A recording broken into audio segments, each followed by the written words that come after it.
क्या आपको इस बात का जरा भी इल्म है कि इस वक्त मैं जिन जगहों पे घूम रहा हूं, ये जगहें एक जमाने में शाम होते ही तालियों की गड़गड़ाहट से गूंज उठती थीं। अक्सर हफ्ते के आखिरी दिनों में शाम होते ही शिमला में रहने वाले हर गोरा साहब और मेम साहब यहां पहुंच जाते नाटक देखने।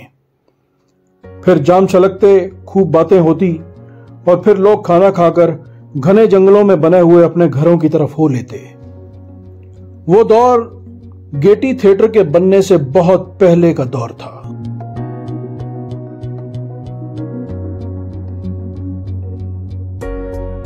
गर्मी से बचने के लिए शुरू में अंग्रेजों ने जब पहाड़ों का रुख किया तो उन्हें ये तो पता था कि उन्हें यहां ठंडा मौसम मिलेगा, क्योंकि वो ये समझ चुके थे कि शिमला का इलाका एक ऐसी जगह है जहां की क्लाइमेट जो है उनके देश स्कॉटलैंड से बहुत मिलती जुलती है।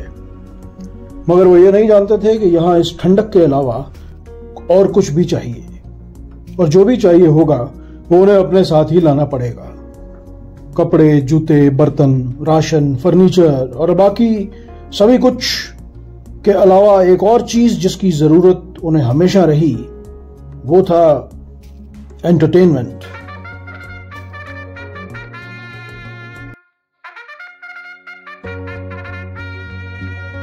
शुरू में तो अनाडेल ग्राउंड में जाके कभी पार्टियां करते, कभी मेले लगाते। धीरे धीरे डॉग शोज और घोड़ों की दौड़ भी होने लगी और बहुत सारे तरीके उन्होंने अपनाए।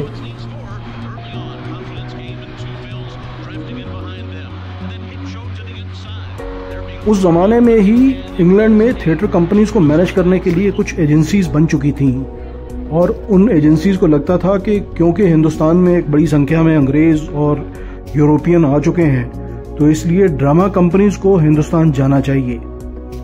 इनमें सबसे ज्यादा लोकप्रिय जो ड्रामा कंपनी थी उसमें हॉविट फिलिप्स कंपनी और दूसरे नंबर पे HB warnings drama performance company का नाम आता है।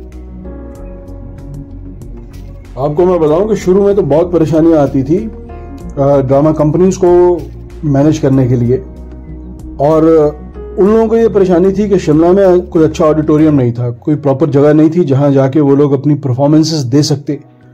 तो या तो किसी राजा के पैलेस में जाते या किसी खुले मैदान में स्टेज लगा के तब परफॉर्मेंस की जाती, या फिर एक तरीका ये था कि यहाँ शिमला में 1835 में एक होटल बन चुका था जिसका नाम था पवेलियन होटल, और वो था लेडीज पार्क की जगह पे। बहुत अच्छा तो नहीं उसे बोल सकते, उसे गंदा ही कहते थे वो लोग, मगर फिर भी कोई तरीका नहीं था, कोई और जरिया नहीं था या कोई ऑप्शन नहीं था, तो उसे एक ऑडिटोरियम के रूप में इस्तेमाल किया जाता रहा। अच्छा, हालात इस तरह थे कि लोगों में प्रोफेशनलिज्म इतना ज्यादा नहीं था। कई बार एक्टर जो हैं बिल्कुल एन मौके पे ड्रॉप आउट कर जाते थे। एक बड़ा मजेदार किस्सा है जो लॉर्ड ऑकलैंड की छोटी बहन एमिली एडन ने अपनी डायरी में लिखा 1838 में। वो लिखती हैं कि कल रात को हम लोग नाटक देखने गए। शिमला में एक छोटा सा थिएटर है, छोटा, गर्म, मगर कुछ गंदा सा, लेकिन शिमला के लिए ये काफी है।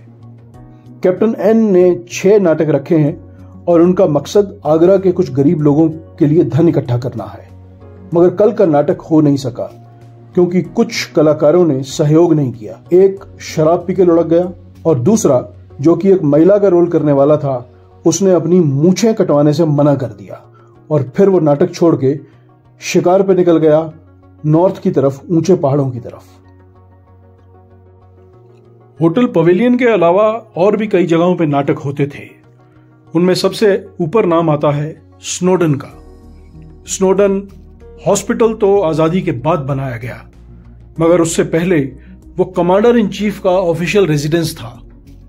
कमांडर इन चीफ जब भी वहां पे होते तो अपने किसी मेहमान की मेहमान नवाजी के लिए किसी ड्रामा कंपनी को इनवाइट करते और उनको परफॉर्मेंस देने का मौका दिया जाता। आइए अब आपको कुछ देर के लिए शिमला की सब्जी मंडी में लेके चलते हैं। आप सोच रहे होंगे कि सब्जी मंडी का थिएटर से क्या ताल्लुक है। तो जनाब, सब्जी मंडी के नीचे मीट मार्केट या फिश मार्केट भी इसे कहा जाता था। इसके आखिर में एक बड़ा सा हॉल तो आपने देखा ही होगा। ये एक पुराने सिनेमा घर जैसा लगता है देवदार की लकड़ी से बने इसके पोशीदा से दरवाजे, इसकी काली पड़ी हुई छत और मैली कुचैली दीवारें इसकी वो कहानी बताती हैं कि कैसे सरकारों ने इस इमारत को नजरअंदाज किया। एक वक्त में इसे असेंबली हॉल के रूप में इस्तेमाल किया जाता था। उस वक्त शिमला में कोई अच्छा ऑडिटोरियम नहीं था। असेंबलीज के लिए तो इसका इस्तेमाल साल में 1 या 2 बार ही होता, बाकी के वक्त इसे नाटकों के लिए भी इस्तेमाल किया जाने लगा। सन 1876 में लॉर्ड लिटन जब ब्रिटिश इंडिया के वायसरॉय बने तो उन्होंने थिएटर को बहुत बढ़ावा दिया। वो खुद एक अच्छे डायरेक्टर भी थे। अपनी कलकत्ता रिहाइश के दौरान वहां उन्होंने कुछ नाटकों का निर्देशन किया। जब वो शिमला आए तो देखा कि शिमला भारत की राजधानी तो बन चुका है, लेकिन यहां पर कोई भी अच्छा ऑडिटोरियम नहीं है जिसे नाटक मंडलियों की सहूलियत के मुताबिक नाटक के लिए इस्तेमाल किया जा सके। उन्होंने तब इस असेंबली हॉल पे बहुत सारा खर्चा किया। बाद में सन 1887 में जब गेटी थिएटर बनके तैयार हुआ तो वो लोग जो एमेच्योर ड्रामेटिक क्लब के मेंबर नहीं थे वो इस पुराने थिएटर का इस्तेमाल करते रहे। गेटी के बनने के बाद इसे ओल्ड थिएटर कहा जाने लगा। ओल्ड थिएटर के साथ एक और इमारत होती थी, उसका नाम था रैकेट कोर्ट। आज रैकेट कोर्ट की जगह पे शिमला की मीट मार्केट खड़ी है। अफसोस की बात यह है कि 1889 में इस थिएटर में एक आग लगी। वो आग इतनी जबरदस्त थी कि उसने थिएटर, रैकेट कोर्ट और साथ लगती पूरी मार्केट को अपनी चपेट में ले लिया। 1889 में लगी ये आग शिमला के इतिहास की सबसे बड़ी आग की घटना है। ये आग इतनी जबरदस्त थी कि गेटी थिएटर और चर्च को छोड़ के सब कुछ जल के राख हो गया था, यहां तक कि आसपास के पेड़ भी। अगर मौके पे उत्तर दिशा की तरफ से हवा न चली होती तो शायद और ज्यादा नुकसान हो सकता था। अगर आप गेटी की ओर पीठ करके खड़े हों और अपनी दाईं ओर बनी दुकानों की छतें देखें तो उनका डिजाइन बाईं ओर की छतों से बिल्कुल अलग नजर आएगा। वो इसलिए क्योंकि बाएं ओर वाला हिस्सा 1889 की आग की घटना के बाद का है।